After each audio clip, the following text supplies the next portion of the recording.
everybody, and welcome to another video. Okay, today we're going to tackle quite a complicated higher grade problem, and it's one involving a whole load of maths. Okay, there's some circle theorems in there.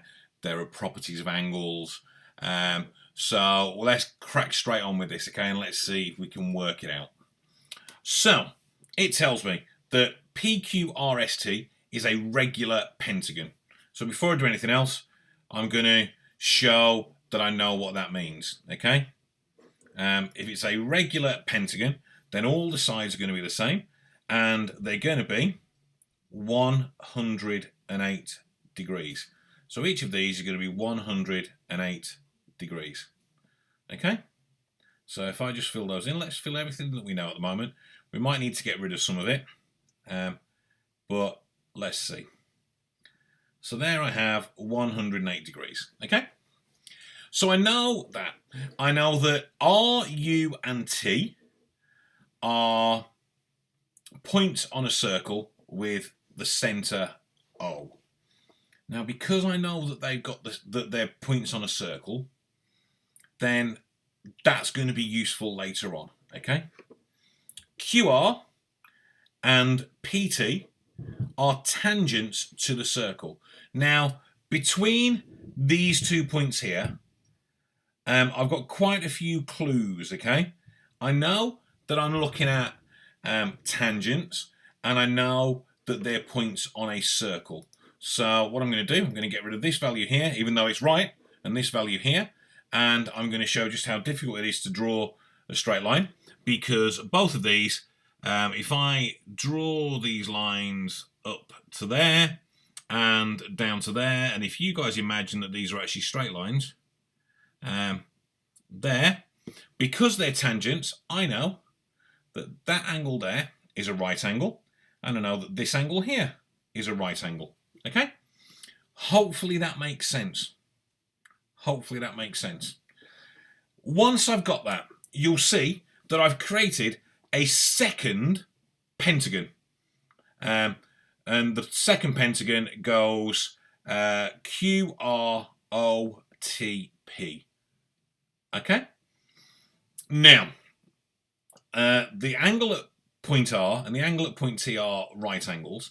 So I know that I've got 108, another 108, 90, another 90, and then the one final angle. And this is the angle that's in the center of the circle. So 108 out of 108 is 216. 216 out of 180 is going to be 396. So I know that I've got 540 degrees in a pentagon. So 540 subtract, what did I say, 396 will leave me with 144 degrees, okay? So this angle here is 144 degrees, okay? Right, we've now got everything that we need to be able to answer the question, although some of it might not be completely clear. I must admit, the first time I did this question, I didn't identify part of it. So it's worth, at this point, stop, have a good look, and make sure that you're confident with what you know. Right, so the question, what my ultimate goal is, the question wants me to prove that ST equals UT. Now you can see that these two lines are on a triangle, so if they're equal, then it's going to be an isosceles triangle. If it's an isosceles triangle, then this angle and this angle must be the same. So if we can find a way of proving that they're the same, then we've sorted it, okay? So let's have a look. Well, first of all, let's go with the easier one of the two. Here, I've got a straight line. So I've got 108, which I managed to cross out there, sorry. 108 means that on the inside, I'm going to have 72 degrees, okay? Now, at this point, when I first answered this, I was stuck. I couldn't identify, I couldn't see what was needed, okay? But eventually, I got it. If you have a look carefully, you can see. If I just do a quick sketch of this, okay? you can see that you have actually got a quadrilateral that follows one of the circle theorem rules, okay? And that rule, of course, tells me that the angle in the center is double the angle on the circumference. So half of 144, luckily for us, does equal 72 degrees. Because it equals 72 degrees, I have now proven that that is correct, okay? I don't necessarily need to write much with this one, other than to show those calculations. But if you can show all of those, then that's good, okay?